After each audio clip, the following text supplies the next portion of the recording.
हरे कृष्णा प्रभु जी, हरे कृष्णा माता जी, आप सबके चरणों में दंडवत प्रणाम। तो आज हम फाइनली रिव्यू करने वाले हैं मेरे जीवन का first and the most favourite book, Bhagavad Gita Yatharoop, Bhagavad Gita as it is. हाँ, ये बुक काफ़ी ओल्ड हो चुकी है। हमारे प्रभुपाद जी के ये पहला बुक है जो हमने अपने जीवन में खरीदा है, और ये बुक ऑलमोस्ट हमारे जीवन में पिछले 4 साल से है।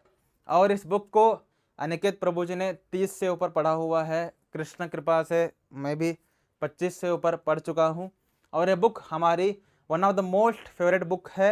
इस बुक को हमने भक्ति के शुरुआत में 2 साल तक कंटिन्यूस पढ़ा हुआ है, और 1 साल में ही हमने ऑलमोस्ट 20 से ऊपर पढ़ चुके थे। और इस बुक का रिव्यू क्या ही करे, ये बुक पूरे भारत में, पूरे विश्व में जितने भी आपको इस्कॉन के डेवोटीज दिख रहे हैं, वो सब डेवोटी इसलिए हैं क्योंकि वो इस बुक को पढ़े हुए हैं। इस्कॉन के 99% डेवोटीज, 99% डेवोटीज इस्कॉन के बने क्यों है? Because of this book. जितने भी इस दुनिया में इस्कॉन सेंटर्स हैं, उनमें जितने भी डेवोटीज हैं, अगर वो डेवोटी बने हैं तो केवल और केवल इस बुक के कारण है। ये बुक पूरे दुनिया में the most popular Bhagavad Gita book है। इस बुक में प्रभुपाद जी ने भगवत गीता को जितना ऑथेंटिक तरीके से लिखा हुआ है, मुझे नहीं लगता कि पूरे हिस्ट्री में किसी ने इतना ऑथेंटिक तरीके से लिखा होगा, इतना आसान तरीके से लिखा होगा। तो इस जगत में अनेकों लोग ऐसे हैं जो कि भगवत गीता पर अपना टीका लिखते हैं, लेकिन वो भगवत गीता यथारूप नहीं होती। और अपने अनुसार, कि वो मायावादी है तो मायावादी के अनुसार लिखेगा, अगर निराकरवादी है तो निराकरवादियों के अनुसार लिखेगा, और अगर वो मार्क्सवादी है, मार्क्सवादी क्यों लिखेगा, तो अगर वो फ्रीडम फाइटर है तो फ्रीडम फाइटर के अनुसार लिखेगा, अगर वो पॉलिटिशियन है पॉलिटिशियन के अनुसार लिखेगा। इस तरीके से हर एक व्यक्ति ने अपने चेतना के अनुसार भगवत गीता को टीका दी है। लेकिन अगर किसी ने जो श्री कृष्ण बोल रहे हैं उसी को यथारूप दिया है, तो वो है भगवत Gita Yatharoop, Bhagavad Gita as it is. तो अगर आप भक्ति अभी स्टार्ट नहीं किए हैं, अब आपको लगता है कि भक्ति मुझे स्टार्ट करना है, तो ये किताब को पढ़िए, ठीक है। अगर आपको भक्ति स्टार्ट करना है अपने जीवन में, जब तक आप इस किताब को नहीं पढ़ते, जब तक आप भगवत गीता नहीं पढ़ते, आपका भक्ति स्टार्ट ही नहीं हो सकता। जितने भी लोग अपने आप को भक्त बोलते हैं लेकिन अभी तक उन्होंने भगवत गीता नहीं पढ़ा हुआ है, मैं ये नहीं कह रहा कि प्रभुपाद जी का Bhagavad Gita, I am saying Bhagavad Gita.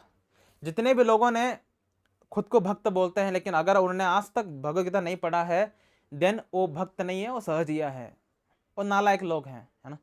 तो भक्त अगर कोई है, और भक्त बनता ही तब है जब वो भगवत गीता पढ़ता है। भगवत गीता जब तक आप पढ़ते ही नहीं है, आपको समझ में कैसे आएगा कि आप शरीर है या आत्मा है?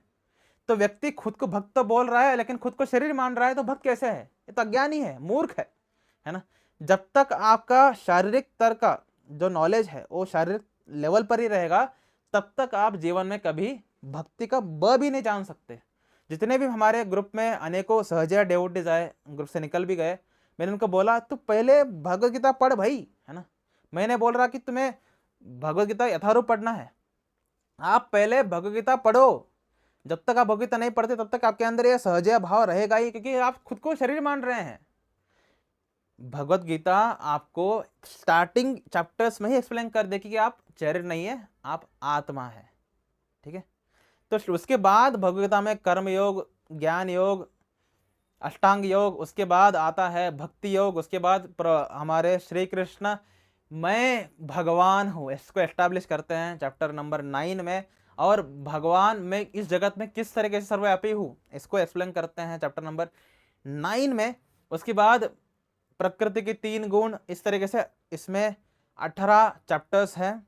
और एंड में जा करके जब भगवान श्री कृष्ण बोलते हैं सर्वधर्मान परित्यज्य मामेकम शरणम व्रज अहम त्वा सर्व पापेभ्यो मोक्षयिष्यामि मा शुचः, उसके बाद जितने भी लोगों ने इस बुक को पढ़ा हुआ है, इस बुक को मतलब भगवत गीता को, वो लोग फ्लैट हो गए। कृष्ण आए, अब मैं तुम्हारा हूं, इमोशनल हो गए, फ्लैट हो गए, कृष्ण के ही भक्त बन गए। मतलब जितने भी लोगों ने, मैंने बोल रहा हूं ना, आपका भक्ति का शुरुआत ही नहीं हो सकता जब तक आप भगवत गीता नहीं पढ़ते। जितने भी लोग खुद को क्लेम करते हैं कि मैं भक्त हूँ, मैं कृष्ण को बहुत मानता हूँ, लेकिन अगर आपने अभी तक भगवद गीता नहीं पढ़ा है, देन आपसे बड़ा निर्लज्ज मूर्ख व्यक्ति कोई नहीं है। जब तक व्यक्ति भगवद गीता नहीं पढ़ता वो खुद को जान ही नहीं सकता। अगर वो कोई बोल रहा है कि मैं शिव जी का भक्त हूँ, अगर कोई बोल रहा है मैं हनुमान जी का भक्त हूँ, अगर उसने भगवद गीता नहीं पढ़ा, एक नंबर का निर्लज्ज है, नालायक है। क्योंकि जब तक व्यक्ति भगवद गीता नहीं पढ़ता उसको ये नॉलेज ही कहाँ से मिलेगा कि मैं आत्मा हूं, है ना। तो कुछ भी मानता रहे, क्या फर्क पड़ता है ना। तो रियल अंडरस्टैंडिंग एग्जैक्टली मैं कौन हूं, मुझे करना क्या है, वो भगवद गीता पढ़ने के बाद ही समझ में आएगा। ठीक है। सो लेकिन भगवद गीता यथारूप में क्या विशेष है कि ये यथारूप है, एज इट इज है, इसमें कोई भी अल्टरेशन नहीं है, इसमें कोई अडल्ट्रेशन नहीं है। जितने भी लोग इस्कॉन को क्रिटिसाइज करते हैं, श्रीला प्रभुपाद जी को क्रिटिसाइज करते हैं कि इसमें बहुत ज़्यादा अडल्ट्रेशन है, एक्चुअली उनके दिमाग में अडल्ट्रेशन है। जितने भी लोगों ने क्रिटिसाइज किया है वो एक्चुअली भगवद गीता के रियल एसेंस को समझे नहीं है। एक प्योर डेवोटी ही कृष्ण के हृदय को समझ सकता है, और श्रील प्रभुपाद एक प्योर डेवोटी है जो कि कृष्ण एग्जैक्टली बोलना क्या चाहते हैं उसी को यथारूप लिखा है। और श्रील प्रभुपाद जी ने अपने मन से कुछ नहीं लिखा। श्रील प्रभुपाद जी ने जो गुरु परंपरा में आ रही है उन्हीं की बातों को, उन्हीं की टिप्पणियों को उन्होंने भगवद गीता में अपने टिप्पणियों के साथ साथ लिखा हुआ है। श्रील प्रभुपाद जी ने इस किताब में कुछ भी, एक भी ट्रांसलेशन खुद के मन से नहीं दिया है, सब कुछ गुरु परंपरा से जो आ रही है उसी को दिया है। और उसके साथ साथ जो टिप्पणियां में है, जो परपॉट्स हैं श्रील प्रभुपाद जी के, उसमें श्रील प्रभुपाद जी ने सारे के सारे टिप्पणी जो है, परपॉट्स जो है वो उसको उन्होंने गुरु परंपरा से लिए है, और आज के ज़माने में उसको कैसे समझ है उसको एक्सप्लेन किए हैं। इसमें परपॉट्स उतने बड़े नहीं है जितने भागवतम में है। तो आपको ये बुक विथ परपॉट पढ़ने में बहुत ज़्यादा मज़ा आएगी। विदाउट परपॉट पढ़ने में तो ये बुक फुल नेक्टर ही है। जितने भी लोग भगवद गीता को समझते हैं कि ये तो तत्व ज़्यादा है, रस नहीं है, वो एक नंबर के नालायक हैं, मूर्ख हैं, उनको भगवद गीता कुछ भी पता ही नहीं है। जितना रस, जितना तत्व दोनों ही इस बुक में है, जितना मज़ा, मैंने आज तक प्रभुपाद जी के इतने सारे बुक्स पढ़े हैं, भागवतम कैंटो 1 तक पढ़ लिया, इतने सारे बुक्स पढ़ लिए, उतना रस मुझे कोई बुक में नहीं मिला जितना मुझे केवल इस किताब में मिला हुआ है। I am fan of this book. 26 times Krishna कृपा से हम पढ़ चुके हैं, और मेरे जीवन की इच्छा है कि मैं इसको मिनिमम 108 बार पढूं। और इस बुक के ऊपर हम ऑलरेडी छोटे शॉर्ट्स के रूप में सीरीज ला चुके हैं, इसके ऊपर हम डिटेल में लॉन्ग वीडियो सीरीज भी लाएंगे फ्यूचर में। और डेफिनेटली मैं इस बुक को हर जगह प्रमोट किया है ना। अपने सारे दोस्तों को, जितने भी मैंने ऑफिस में काम किया है उनमें से मैक्सिमम 4-5 दोस्तों को तो मैंने भगवद गीता बांट दिया फ्री में, उनके बर्थडे पे और कुछ भी हालत में। जितने मेरे दोस्त शादी कर लिए उनको शादी में दे दिया, बर्थडे में दे दिया। इस तरीके से अनेकों बार हमने भगवद गीता बांटा हुआ है। कितने बांटा हुआ है कोई काउंट नहीं है, अनिकेत जी ने कितने बांटा हुआ है कोई काउंट नहीं है। ठीक है। तो इस्कॉन में जितने भी डेवोटीज हैं, जब वो भगवद गीता पढ़ते हैं पागलों की तरह बुक डिस्ट्रीब्यूट करते हैं, कारण उनका अंदर कोई स्वार्थ नहीं है। ये बुक ही ऐसी है क्योंकि लोगों ने देखा हुआ है। मैंने क्या केवल एक ही बुक पढ़ा है। मैंने गीता प्रेस का भगवद गीता पढ़ा है, मैंने आचार्य प्रशांत जी का भगवद गीता पढ़ा हुआ है, मैंने हमारे ऑटोबायोग्राफी योगानंद परमहंस जी का भगवद गीता पढ़ा हुआ है। इतने सारे भगवद गीता पढ़ने के बाद जा करके मैंने, और कोई जो शास्त्रों की करता है ना, कौन है भाई वो, उसका नाम पता नहीं मुझे, उसका भी माय गीता है ना, वो भी उसको भी पढ़ा हुआ है। इतने सारे भगवद गीता पढ़ने के बाद मैंने कंक्लूजन पे आया कि सबसे ग्रेटेस्ट बुक कोई है देन वो भगवद गीता यथारूप है। उसके बाद 90% बुक सही है गीता प्रेस का, उसमें भी थोड़ा अडल्ट्रेशन है क्योंकि हमने एक्सप्लेन कर दिया ऑलरेडी। इवन तो गीता प्रेस का नाम गीता प्रेस है, लेकिन भगवद गीता उसमें सबसे अंडररेटेड है, बाकी बुक्स उसमें ज़्यादा फेमस है। इस्कॉन में भगवद गीता ही सबसे मोस्ट फेमस बुक है। कितना अजीब बात है ना, उनका नाम में ही गीता है लेकिन उनका गीता फेमस नहीं है। क्यों?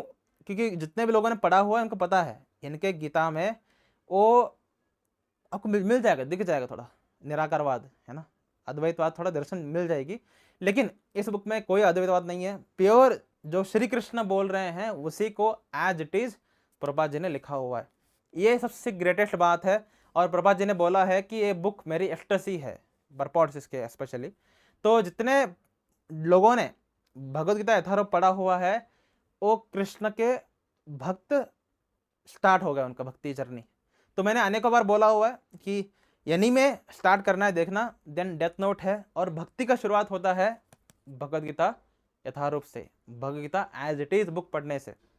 और ये बुक आपको 84 लैंग्वेजेस में मिल जाएगा। आप जो भी स्टेट के हैं, आप जो भी देश के हैं, आपको उस लैंग्वेज में बुक मिल जाएगी। कन्नड़ा, हिंदी, जितने भी लैंग्वेजेस हैं, है ना, सब लैंग्वेजेस में बुक अवेलेबल है। और ये बुक इस्कॉन का मोस्ट फेमस बुक है।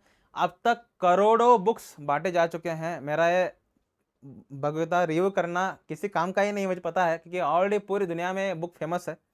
लेकिन फिर भी इस बुक के लिए जितना मेरे अंदर रिस्पेक्ट, प्रेम है, उस प्रेम को बांटने के लिए, उस रिस्पेक्ट को थोड़ा दिखाने के लिए, ग्रैटिट्यूड एक्सप्रेस करने के लिए मैं इस बुक का रिव्यू कर रहा हूँ।